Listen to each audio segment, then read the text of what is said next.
오늘 우리에게 주시는 하나님의 말씀은 디모데전서 1장 12절로 20절까지의 말씀입니다. 나를 능하게 하신 그리스도 예수 우리 주께 내가 감사함은 나를 충성되이 여겨 내게 직분을 맡기심이니 내가 전에는 비방자요 박해자요 폭행자였으나 도리어 긍휼을 입은 것은 내가 믿지 아니할 때에 알지 못하고 행하였음이라. 우리 주의 은혜가 그리스도 예수 안에 있는 믿음과 사랑과 함께 넘치도록 풍성하였도다. 미쁘다 모든 사람이 받을 만한 이 말이여. 그리스도 예수께서 죄인을 구하시려고 세상에 임하셨다 하였도다. 죄인 중에 내가 괴순이라. 그러나 내가 긍휼을 입을 까닭은 예수 그리스도께서 내게 먼저 일체 오래 참으심을 보이사 후에 주를 믿어 영생 얻는 자들에게 본이 되게 하려 하심이라. 영원하신 왕 곧 썩지 아니하고 보이지 아니하고 홀로 하나이신 하나님께 존귀와 영광이 영원 무궁하도록 있을지어다. 아멘. 아들 디모데야, 내가 내게 이 교훈으로서 명하노니 전에 너를 지도한 예언을 따라 그것으로 선한 싸움을 싸우며 믿음과 착한 양심을 가지라. 어떤 이들은 이 양심을 버렸고 그 믿음에 관하여는 파선하였느니라. 그 가운데 후메네오와 알렉산더가 있으니 내가 사탄에게 내어준 것은 그들로 훈계를 받아 신성을 모독하지 못하게 하려 함이라. 아멘. 인터넷 강의를 통해 생터사역원 전문 강사반 3기가 수료를 했습니다. 타 교인들 포함해서 총 10명의 강사가 새롭게 배출되었습니다.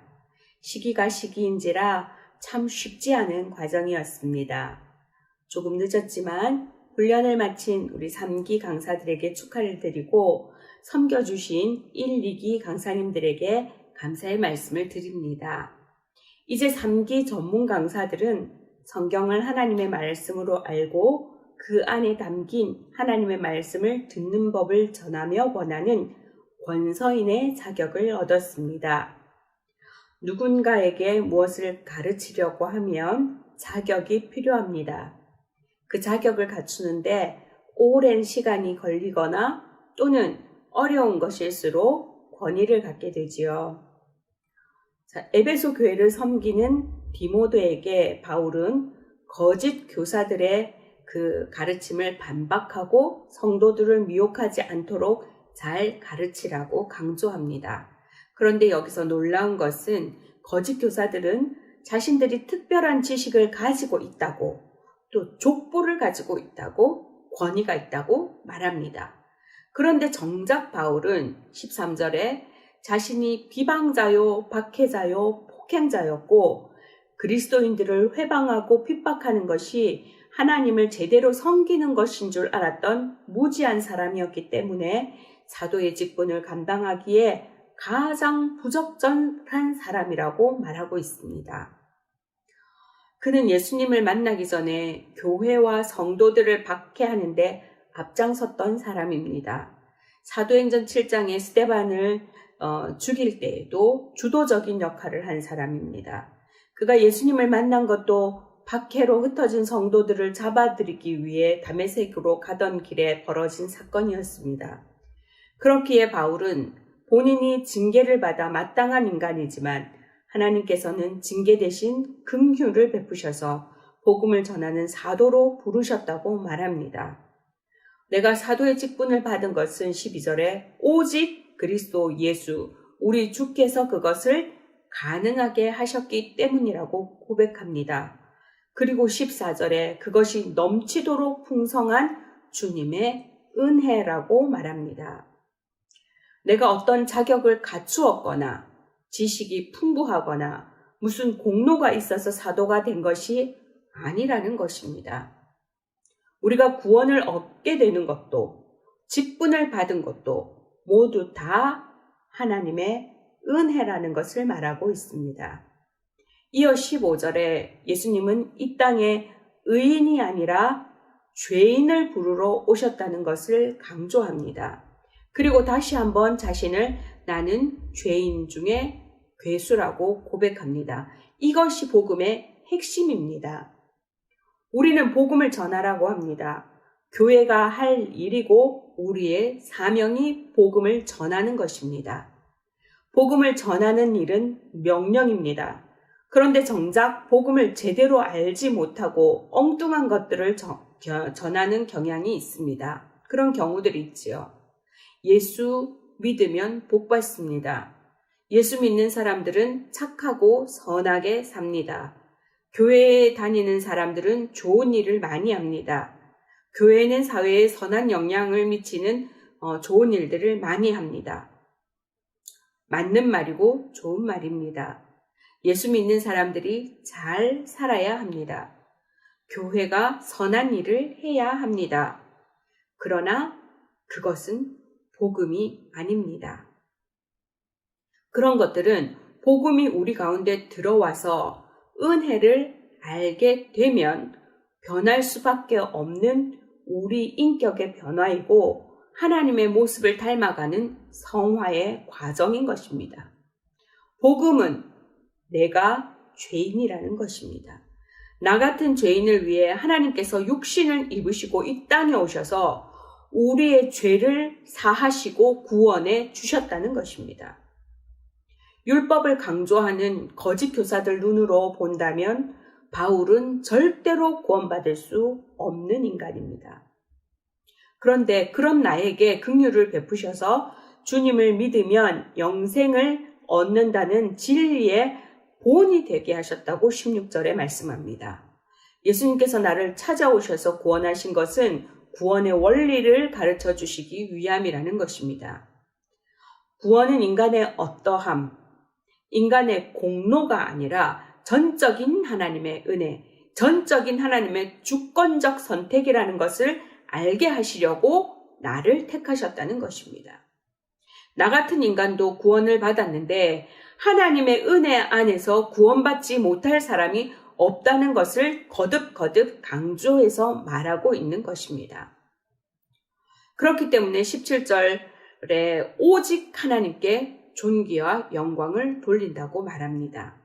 내가 한 것이 없고 내세울 것이 없다는 것입니다.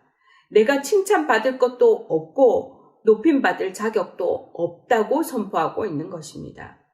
하나님의 은혜로 죄인을 구원하셔서 거룩하게 하시고 영광스러운 직분을 맡기신 것은 하나님의 은혜와 영광을 찬미하게 하려 하신 것입니다. 죄인 중에 괴수라고 말한 바울을 택하시고 부르신 주님은 오늘날 저와 여러분도 부르시고 구원해 주셨습니다. 이것이 하나님의 은혜입니다. 그 은혜에 감사하며 세상 모든 사람들에게 하나님의 영광을 선포해야 합니다. 사도 바울의 구원이 우리에게 본이 되었듯이 우리가 체험하고 경험한 하나님이 모든 불신자들에게 본이 되어야 합니다. 내가 죄인이라서 감히 하늘을 쳐다보지 못하고 어둠의 자식으로 사는 것이 하나님의 뜻이 아니라는 것을 전해야 합니다. 하나님은 우리의 찬송을 받으시기 위해 우리를 지으셨다고 말씀하셨습니다. 죄인인 줄 알지만, 모자라는 줄 알지만, 부족한 줄 알지만 구원하시고 복음을 전하는 직분을 주신 하나님께 감사하며 찬양하며 매일매일 기쁘고 즐겁고 행복하게 하나님의 영광을 드러내며 살기를 원하시는 것이 하나님의 뜻임을 전해야 합니다.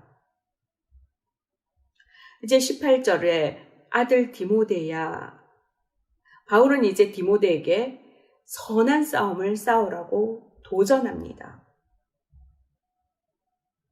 세상에 하나님의 은혜와 사랑을 전하는 일은 결코 쉽지 않다는 것입니다. 전쟁이라는 것입니다. 아들 디모데야 라고 부를 때의 바울의 그 마음을 이해하시겠습니까? 쉽지 않은 싸움이라고 말하면서 그곳에 디모데를 내보내야 하는 그 심정, 먼저 된 목회자로서 후임 목사에게 할 수 있는 말, 아들 디모데야, 쉽지 않다. 전쟁이다. 우리는 약하다. 나 하나 살기도, 나 하나 살아남기도 바쁘다. 나 하나 제대로 믿음 버티며 살기도 힘들다. 그런 우리가 어떻게 세상과 싸우겠습니까? 바울은 그것을 알고 지금 아들 디모데야 부르며 이야기하고 있습니다. 싸우라고. 어떻게 세상을 감당하겠습니까? 바울은 그 비결을 19절에 믿음과 착한 양심이라고 말합니다. 힘들고 어렵지만 믿음과 착한 양심을 가지고 버틸 때 우리를 통해 역사하시는 하나님의 능력이 나타나는 것입니다. 코로나로 인해 너도 힘들고 나도 힘든 어려운 때입니다. 믿음도 양심도 없이 생존이 우선일 수 있습니다. 그러나 기억해야 합니다. 하나님은 우리의 모든 것을 아시고 들으십니다. 예레미야 17장 10절 말씀에 나 여호와는 심장을 살피며 폐부를 시험하고 각각 그의 행위와 그의 행실대로 보응하나니라고 말씀하십니다. 우리의 행실대로 보응하시는 하나님 앞에 오늘도 복음에 합당한 삶으로 하나님의 영광을 나타내며 능력 있는 그리스도인으로 살아내는 저와 여러분 될 수 있기를 주님의 이름으로 축원합니다. 우리 함께 합심해서 기도하기를 원합니다. 말씀을 기억하시면서 자격 없는 나를 택하시고 부르시고 구원하심에 감사하며 복음 전하는 직분을 충성되게 감당하게 하옵소서. 힘들고 어려울 때일수록 믿음과 착한 양심을 가지고 선한 싸움에 날마다 승리하는 그리스도인의 삶이 되게 하옵소서. 교회를 위한 기도 제목입니다. 군 복무 중인 우리의 자녀들, 한국이나 해외의 학업 또는 직장으로 떨어져 있는 자녀들의 안전을 지키시고 믿음 가운데 날마다 주님과 동행하는 삶 되게 하옵소서. 명절임에도 불구하고 집에 올 수 없는 남편들을 긍휼히 여기시고 직장과 건강을 지켜 주옵소서. 코로나 극복을 위한 기도 제목입니다. 코로나 확진자들에게 빠른 치유를 허락하시고 후유증 없이 깨끗하게 회복되게 하옵소서. 모든 교민들과 현지인들이 백신 접종을 마칠 수 있게 하시고 하루빨리 치료제가 개발되게 하셔서 교회로 모이는 것에 어려움이 없게 하옵소서. 열방을 위한 기도 제목입니다. 전쟁과 기아로 생존과 배움의 어려움을 겪는 전 세계 열방의 어린이들을 불쌍히 여겨 주옵소서. 갖가지 이유로 삶의 터전을 잃고 난민이 되어 떠도는 민족들이 있습니다. 그들의 부르짖음에 응답하시고 구원하여 주옵소서. 우리 함께 기도하시겠습니다.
아버지 하나님 감사합니다.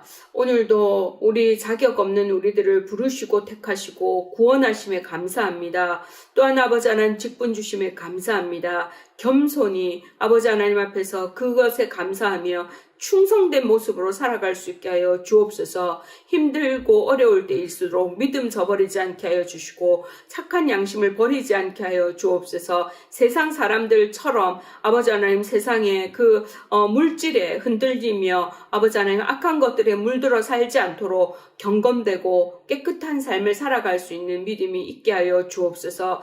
우리의 자녀들 가운데 군 복무 중인 자녀들이 있습니다. 또 학업 때문에 또는 취업의 문제로 떨어져 있는 자녀들이 있습니다. 명절임에도 불구하고 가족 곁으로 오지 못하는 아버지 하나님 식구들도 있습니다. 이렇게 여러 가지 어려운 가운데 있는 각자의 형편과 처지를 주님께서 살피시고 아버지 하나님 건강을 지켜주시며 믿음을 지켜 주옵소서. 서로 속히 만나서 아버지 하나님 얼굴과 얼굴로 대면하며 우리가 함께 교회에서 예배하는 날이 속히 올 수 있게 하여 주옵소서. 아버지 하나님 정말 우리가 이렇게 나라와 민족과 열방을 위해서 교회를 위해서 이 땅을 위해서 기도할 때에 하늘문이 열리게 하시고 하나님의 때에 가장 선한 방법으로 아버지 응답하여 주옵소서. 오늘도 복된 날 되기를 소원하며 살아계신 우리 주 예수 그리스도의 이름으로 기도합니다.